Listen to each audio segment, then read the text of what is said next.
Hey guys, Oscar here. In today's tutorial we're going to be showing you how to manage risk effectively so you only risk a small percentage of your account balance per trade.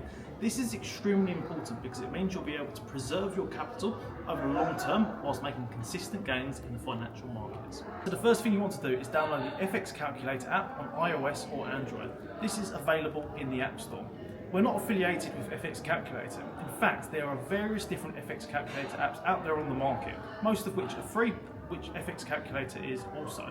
But this is one which I personally use and I'm going to be taking you through for the purposes of this tutorial. So when you download the FX Calculator app, you need to ensure that your settings are inputted correctly and correlate to those which you set up when you set up your Nordic live trading account. To do that, click in the top left corner, go down to Calculator, and you'll see there are various default settings which are pre-populated.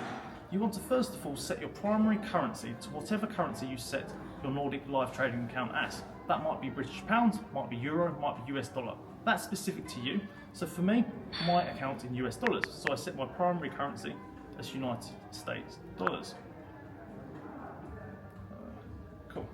Secondly, you'll see this financial instrument drop down. You can leave that blank. Third, leverage. This is extremely important and this needs to be correct or the numbers the calculator spits out will be inaccurate. So set your leverage as whatever leverage you have set on your Nordic account. For me, that's 200 to 1. Pivot points you can leave as standard. Risk is whatever risk you're happy to take for your own trading account.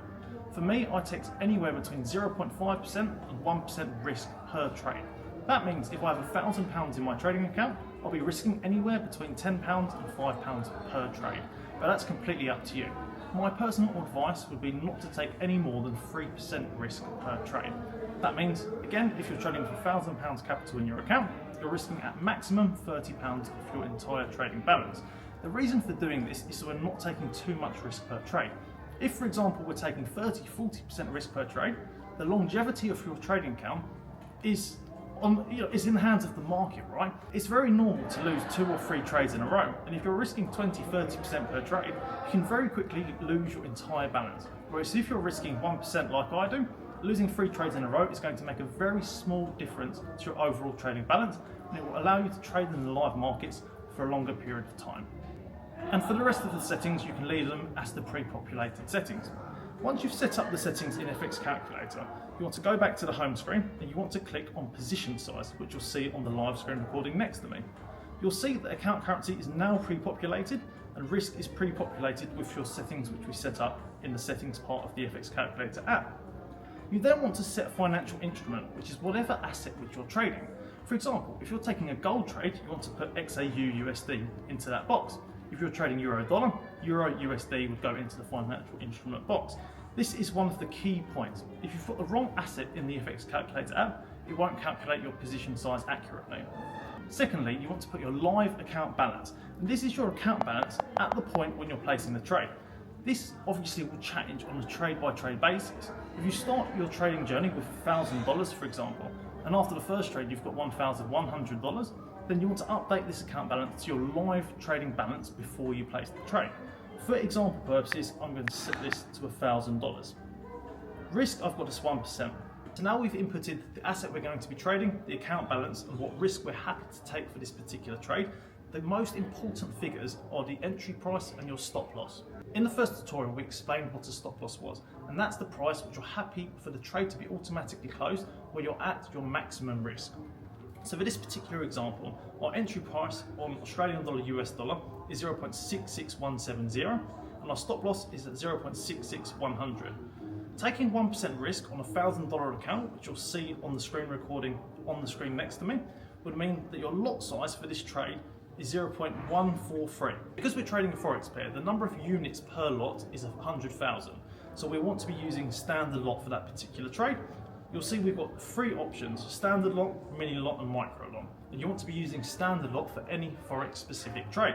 So for this trade, if you were taking 1% risk, which you can see on the screen recording, with a £1,000 balance, which means you're risking £10 for this particular trade, then your position size would be 0.14 because we can only have a maximum of 2 digits for our position size. So if this was, for example, 0.147, we would round it up to 0.15.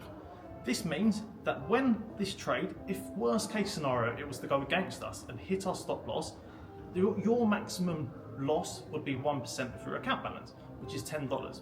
Why this is extremely important is if you don't do this correctly, you don't know what you're risking, right? You might be risking $100 on one trade, $10 on the next, $300 on the next, and that means your trading risk management is all out of whack because you can't predict what the next loss is going to be, what the next win is going to be. If you're taking the exact same risk on every trade consistently, let's say you placed 100 trades, all you need to do is win more than 50% of your trades to be in a profit overall. Because on the 50% you lost, you would lose 1% on each trade. On the 50% you won, you would win 1% per trade because we're always targeting a 1-to-1 risk reward. So you'd be in profit on anything over a 50% win ratio. I hope this all made sense. If you have any questions, feel free to either reach out to me or anyone else in the Nordic market trading community, and we'd be happy to help. I'll see you in the next tutorial.